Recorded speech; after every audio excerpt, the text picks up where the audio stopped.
It's been the big plant out of the kitchen garden project up in Door County, Wisconsin.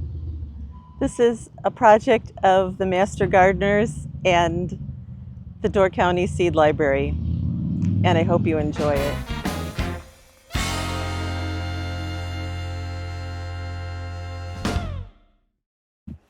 Here's the garden in February, dormant.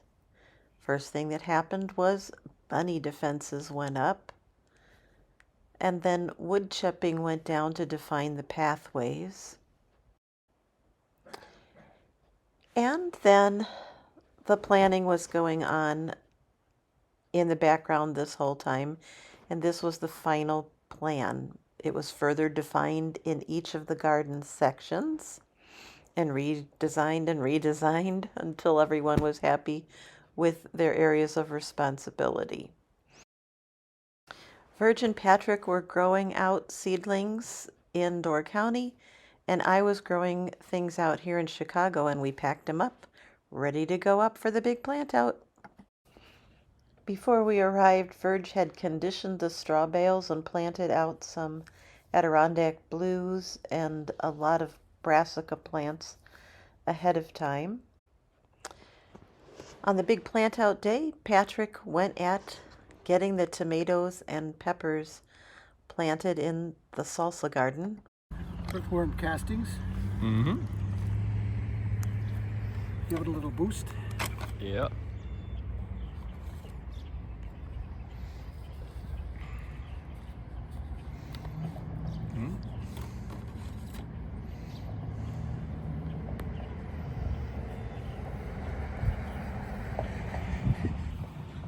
While this was happening, Virge was planting up the Three Sisters garden and the companion planting garden. The first job that Al and I tackled was getting the two obelisks that we made earlier in the year embedded in the earth, and then planting out the borlato beans that I grew in the snail roll method, and the sweet peas that were grown in the toilet paper roll method. Both worked perfectly, but it saved both compost and space to use the snail roll method.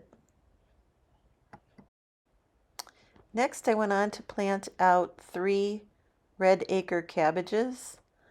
These grew out beautifully. They have a nice root system. I'm just teasing those roots a little bit before I plant this in the ground. And before this, I had planted out some onions and some celery and celeriac and trio of beets. That was albino, chioggia, and golden beets. Here I'm putting some earthworm castings in and planting out some pinto gold potatoes that I had chitted. If you remember in the last video, I had made a carrot seed tape, and so I am planting out that now, so there'll be no need to thin the carrots when they germinate. Well, Al's working hard on the wood chip paths around all the vegetables that we planted today. Tomorrow we'll be tackling flowers, and I will participate in a little coffee talk at the Grainery about the kitchen garden project.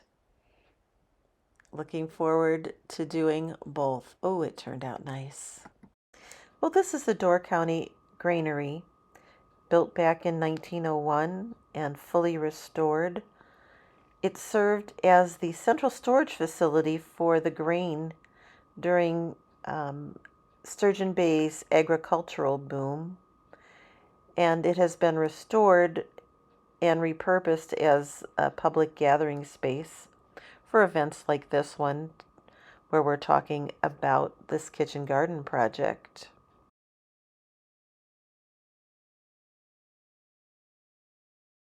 "2025 Kitchen Gardens" is a co-production of the Door County Seed Library and the Master Gardeners.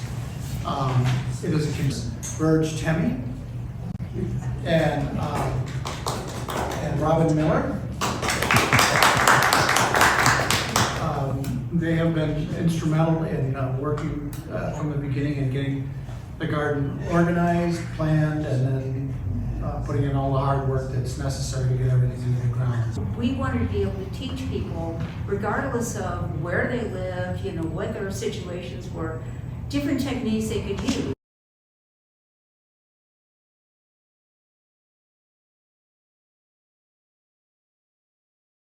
This is an example of somebody else's straw bale garden where they planted just directly into the straw bale. So you can see, what can happen with straw bale.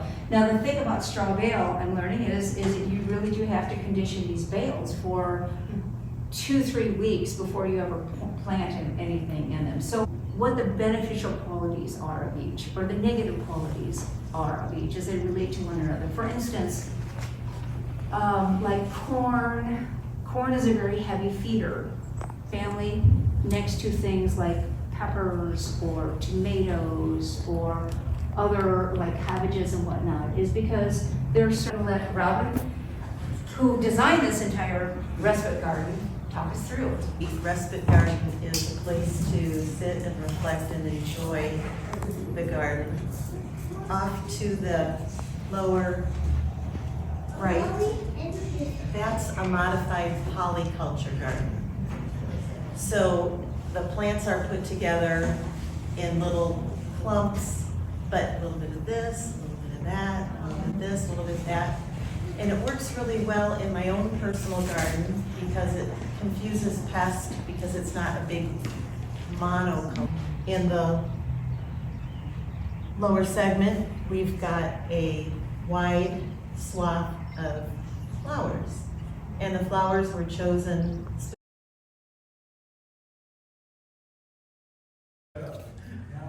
Can you tell the viewers, Virge, a little bit about how this whole project came about? Sure, I'd be glad to.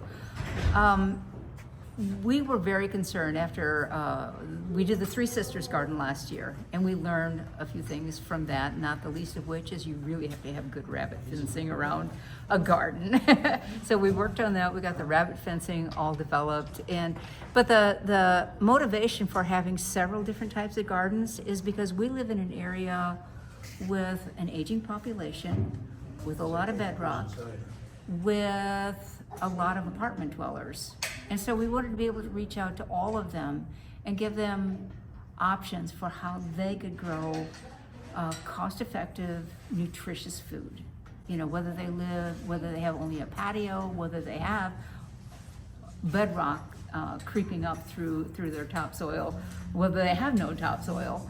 So that was really kind of the origin for the 5 different types of gardens. The straw bale, which elevates the garden, gives 18 inches of depth that you can use as an infill project with dirt and so on, or whether you can just use the straw bales. That's a twofold winning proposition. First of all, you don't have to bend down as far. So for people who have difficulties in reaching down or squatting on the ground, that kind of reduces that barrier. But it also gives more depth for the roots to grow before they hit bedrock. The Three Sisters Garden, I wanted to do a revamp of that simply because I love to cook. And the Three Sisters that we did last year, the traditional Native American selections, weren't as palatable as I prefer. And so I picked varieties of, not just blue corn that can be ground, but then also one of the Three Sisters Garden is going to be sweet corn. And different squashes and so on, delicata, for instance, big, beautiful French bright red squash. Oh, yum. And the other consideration too is helping people learn how to actually plan a garden. If they want to have like year-round food production, You know, how do you plan for that? How do you decide, you know, what types of plants that you want to grow or that you should grow, and how many of each, and how you then can have succession plantings, so you have, you know, a continuation from early spring all the way through late fall of food production. And so with that, it really suggested we had to have multiple types of gardens. And so that was the reason that we did 5 of them instead of just one great big one. So tell me, Patrick, how did the Salsa Garden come about? Well, I've had mixed results over the years growing tomatoes.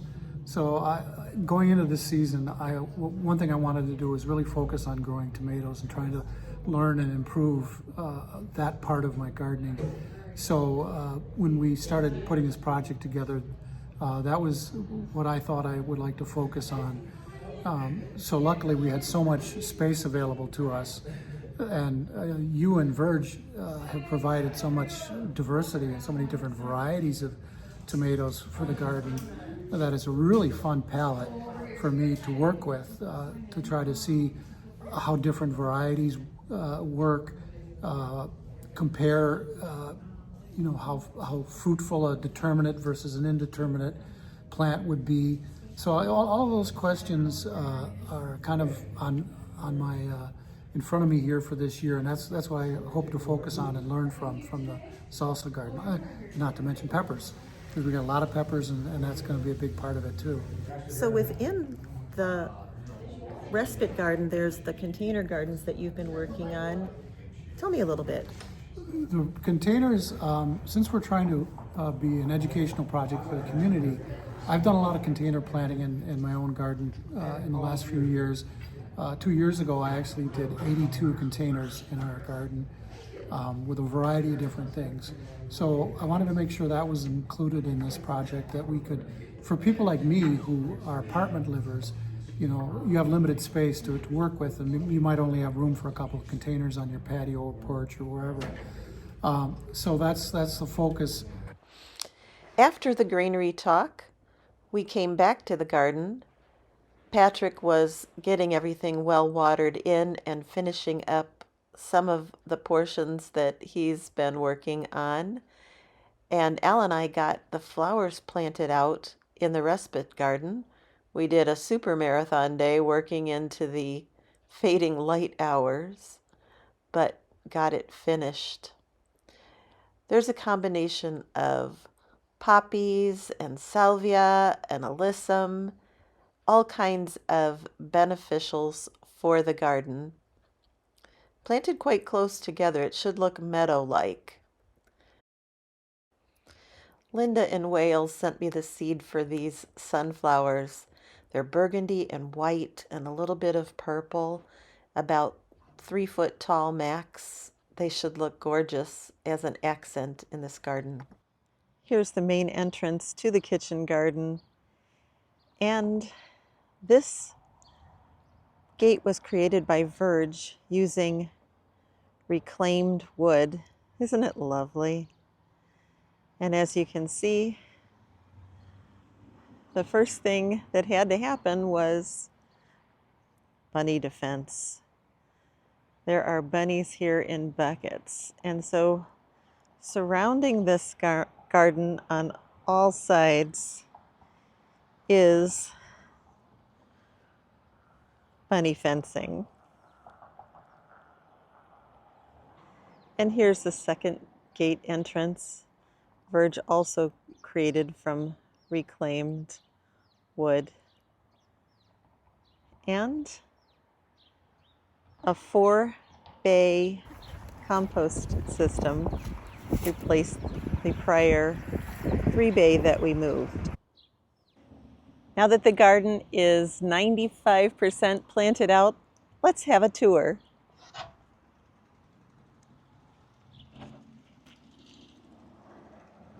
So as you walk in, on the left-hand side is a planting of corn, and it will be done Three Sisters style.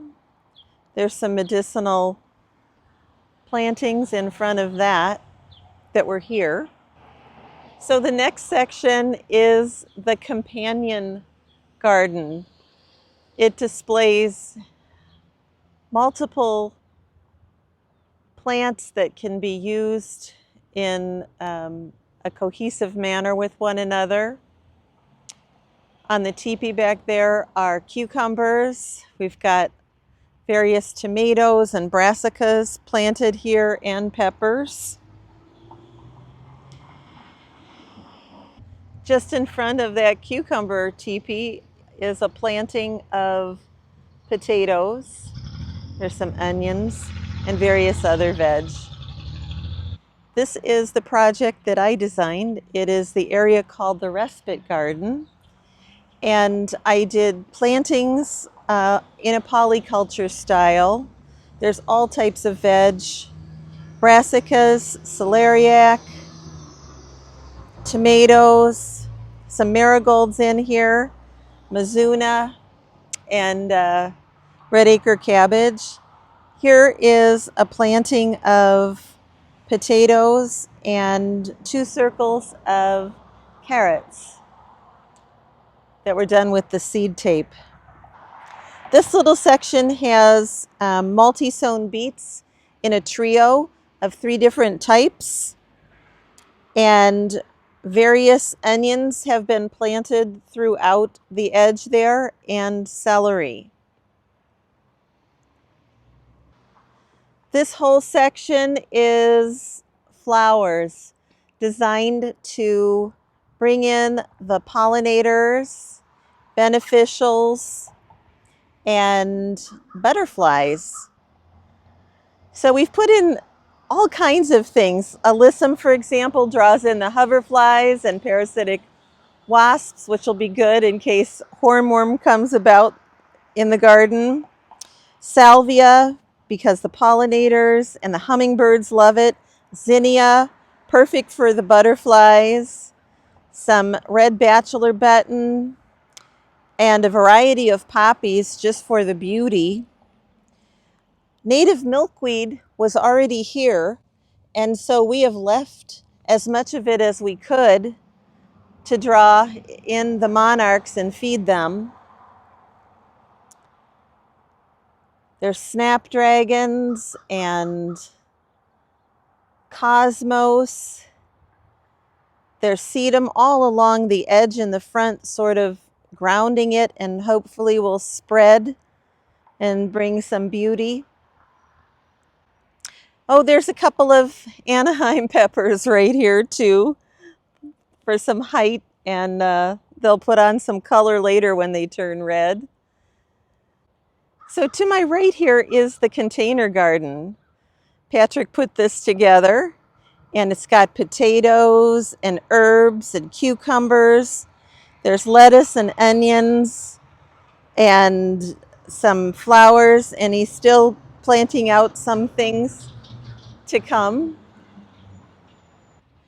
A main focal point of this respite garden is that the gardener needs a spot to just stop and reflect and take it all in, the joy of the garden. So this is the vertical aspect of the garden. We have 2 obelisks, and Al and I constructed these actually from things on our property. So the cost of these was nearly nothing. They're made from branches, ropes, twine. We actually added some zip ties underneath at points just for a robust strength. This one's going to have borlato beans on it, so they'll need that strength. And this one is going to have the gorgeous smell of the garden, and that's sweet peas. And this one was constructed the same way, but it also has some grapevine running around it for a little added panache, I guess. And as you saw me plant up earlier, these are the Miss Mars sunflowers, and there is a very tiny start to one of the milkweed that's in the garden behind that. This should be a beautiful backdrop. In 2 wash tubs, we planted up some various things. This one has marigolds and Swiss chard. And over here, this one has a variety of herbs and salad items. Basil, celery, parsley, lettuce, onions, that type of thing. So this is the straw bale project. It was conditioned with blood meal by Virge, and planted down the center were Adirondack blue potatoes, and they are coming on marvelously. She's also put a variety of brassicas around the edge and other things. Right now, these are some leftovers that we grew that are currently not used, and whatever's not used, we're going to donate to the food pantry garden. This is the 4-bale compost system that was redesigned by the owner after we moved the first one. Back in this corner, there are beans planted, and there are some of the milkweed and medicinals coming up, and some rhubarb. This bamboo teepee will hold Chinese red long noodle beans. That'll be striking when they come ripe. There are more than 15 varieties of tomatoes in the tomato beds. There's also at least 5 varieties of peppers, probably more. And there's a few more to come because we have still got space up in that triangle.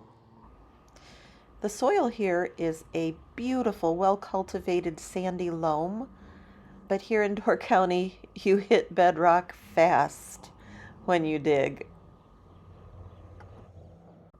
We're looking at the Three Sisters garden. It's planted up with a blue Hopi turquoise corn. There'll be autumn zebra pole beans running up that, and a rue squash, commonly known as the Cinderella pumpkin. Outside the garden, the raspberry patch thrives, and there's all types of other plantings that have been here for years.